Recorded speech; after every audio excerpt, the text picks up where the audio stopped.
Guys, welcome to our channel. అందరికీ ఉగాది శుభాకాంక్షలు. ఇప్పుడు మనము ఉగాది పచ్చడి చేసుకోబోతున్నాం. ఉగాది పచ్చడికి కావాల్సిన పదార్థాలు మ్యాంగో, వేప పువ్వు, మిరియాలు, బెల్లం, చింతపండు, ఉప్పు. ఇప్పుడు మనము ఇవన్నీ కట్ చేసుకోవాలి.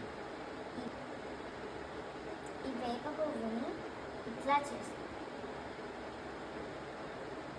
సో ఇప్పుడు మామిడికాయలు ఒక బౌల్లోకి యాడ్ చేసుకొని, వేప పువ్వులు ఒక బౌల్లోకి యాడ్ చేసుకొని, బెల్లం ఒక బౌల్లోకి యాడ్ చేసుకొని, మిరియాలని దంచాలి పొడిలాగా.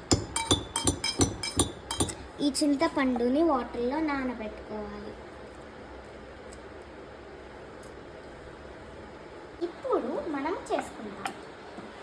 ఫస్ట్ అయితే చింతపండు రసంని పోసేయాలి.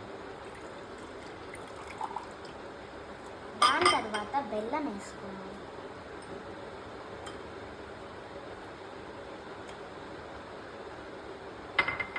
దాని తర్వాత మామిడికాయ వేసుకోవాలి.